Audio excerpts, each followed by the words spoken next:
প্রথমে এসে রাত্রির মধ্যে ফায়ার করছে, ফায়ার করিয়া এক দোলাই এসে কোনো ঘরের দরজা বাইরে জঙ্গল দেখতে মেরে ফালাইয়া শুরু হয়ে এসে পর্যন্ত মারছে এরকম উড়াইয়া।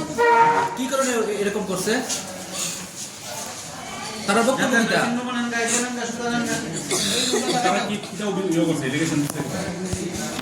মারছে যে কি বিষয় কি কেলিকা বললো জানি না, সকালে তো কিটা হয়েছে তারা। আচ্ছা আমার বাড়ি কোনে? কত নম্বর ব্যাটালিয়ন বিএসএফ এর? 18 নম্বরের বিএসএফ এর ব্যাটালিয়ন না? ওই তো পাটে সকালবেলা আইসে বক্তি সাহেব আইসে। আচ্ছা আইসে আমার ছোট ছেলেরে ডাকছে দোকানে, আমার দোকান আছে, দোকানের সামনে বয়া দেখতে ফিরে এখান থেকে ভিটের মুখটা নিচে ডাক্তার। তারপরে সবাই দোকানও এমন সময় তারা জানে কিতে কিটা হয়েছে। খবরের ভালো হয়েছে তুই সূর্যি যা, আর তোর নামে অনেক রকম রিপোর্ট, তুই তারা শ্যাম করে নিলে দুলাই দিবি। দুলাই দিব বলতে কইছে আমি তো দোকানদারি করি, আর আপনি যে এরকম যে কথা আমার কইতেছে আপনি কত বড় একজন সাহেব, আপনি কথা হইতে হিসাবে কথা হইল হইতে তাদের আর দুই রেখিরা তাদের এখানের মধ্যে গুছি আরম্ভ করছে। আপনারা মারধর করছে?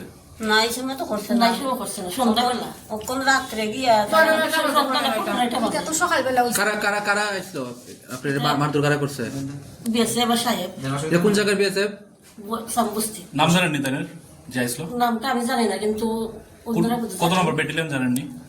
অসীমে জানবো, অসীমে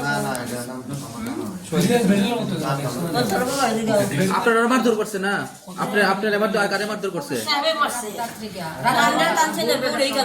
একজন প্রেগন্যান্ট মহিলারা দেখলাম মারধর করছে। গুলি গুলি করছে কি?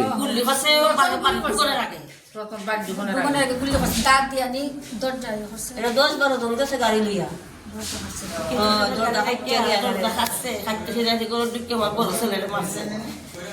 আপনার নামটা কি? আর আপনার এই যে প্রেগন্যান্ট মহিলা যারা মারছে তার নামটা? মহাদেব না? আপনার কি হইতে না?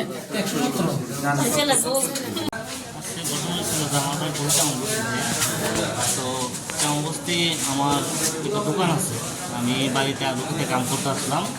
তো আলু খেতে কাম করে আমি পুকুরে এসেছি পাওয়া দিই। এমন সময় আমার মা আছে দোকানে, রোডের পাশে দোকানটা আছে। তো এই চামবস্তির বিএসএফ ক্যাম্পের কোম্পানি কমান্ডার সিভিল ড্রেসে বাইক নিয়ে এসে আমার মারা জিজ্ঞাসা করছে তোমার ছেলে করে।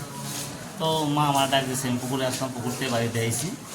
আসার পরে যখন আমি দোকানের সামনে আইসি আমার বলছে তোমার নাম কি? আমি বলছি আমার সিস্টেম করছে। আর কোম্পানি কমান্ডার নাম হচ্ছে অনিল কুমার, বিএসএফের কোম্পানি কমান্ডার। তো আমার কইতেছে তুমি ক্যাম্পে চলো।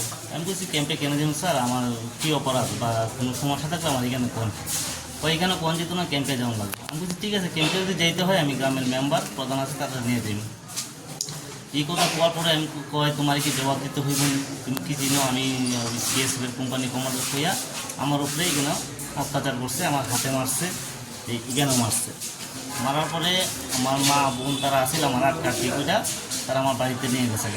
তখন সে গ্রামের মানুষের জন্য চিল্লাচিল্লি করছি, গ্রামের মানুষ আইতে দিয়ে সে বাইক নিয়ে ক্যাম্পে ঢুকিয়ে গেছে। ক্যাম্পে ঢুকিয়ে গেছে ভালো কথা, আমি দুপুরবেলা কামটাম সেই এখন আমি এসি হসপিটালে, আমি নিজে চিকিৎসার লেগে এসি।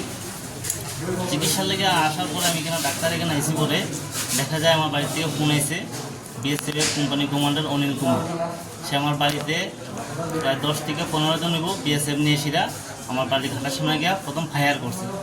ফায়ার করার পরে আমার মা ফায়ারের শব্দ শুনে যখন টর্চ নিয়ে আইছে, আমার মার হাত থেকে টর্চটা ছুটাইয়া মারা ধাক্কা দিয়ে ফালাইয়া লাঠি দিয়ে আঘাত করছে।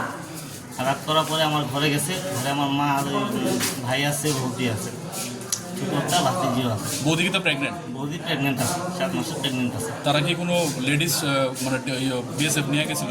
লেডিস বিএসএফ নিয়ে গেছেন, সব ছেলে। এখন আপনারা কি চাইতেছেন? মানে ঘরে গিয়ে কি হামলা করছে? ঘরে গিয়ে সেটা আমার ঘরের দরজার মধ্যে দাউ দিয়ে আঘাত করছে, দাউ দিয়ে আঘাত করে দুইটা দরজা ভাঙছে। ভাঙার পরে আমার ভাতিজি বিছনাতে শুয়ে রয়েছিল, ভাতিজিরে টাইনে ফেলাই দিয়েছে মাটিতে। আমার বৌদিরে প্রেগনেন্ট আছে, বৌদিরে ধাক্কা মেয়েটা মাটিতে ফেলাইছে। আমার বাইরে প্রচণ্ড আঘাত করছে। মূলত বিএসএফ এর অভিযোগটা কি আপনার বিরুদ্ধে, যে কারণে এটা আমি বারবার জিজ্ঞাসা করছি, স্যার আপনি আমার ক্যাম্পে দিতেছেন, আমার কি সমস্যা, আমার কি কোনো আমার অপরাধটা কি? সে আমার কোনো কিছু কইতেই রাজি না। সে তোমার কি জবাব দিতে আমি পারবো না, আমি বড় অফিসার, এই কথা কই আমার উপরে অ্যাটাক করছে, আমার মারধর করছে। কে কে যারা আহত হয়েছে আপনার মা আর যে আপনার বৌদি লাগে, ওনাদের নামটা কি? আমার মার নাম হচ্ছে নমিতা দেব, বয়স কত? বয়স 60+। ভাই হচ্ছে সুব্রত দেব, ভাই বয়স হচ্ছে 40+। বৌদি তো 27 শুভমণি, 7 মাসের প্রেগনেন্ট। ভাতিজি আছে 4 বছর, 4 মাস না 7 মাসের প্রেগনেন্ট? 7 মাসের প্রেগনেন্ট। আপনার আপনার বাড়িটা? নামটা? আমার বাড়ি চামবস্তি। নামটা আপনার? সুশঙ্কর দেব। এখন কই আছেন? এখন ডাক্তার এখানে নিয়ে এসেছি, আমার মারে বৌদিরে নিয়ে এসেছি তারা চিকিৎসার লেগে। কতক্ষণ লাগে আপনার বাড়িতে এই ঘটনাটা ঘটছে আনুমানিক? আনুমানিক 8:30 থেকে, রাত্রে 8:30 থেকে শুরু হয়েছে। এরা প্রায় আধা ঘন্টার উপর নির্যাতন করছে। ঠিক আছে। ওকে।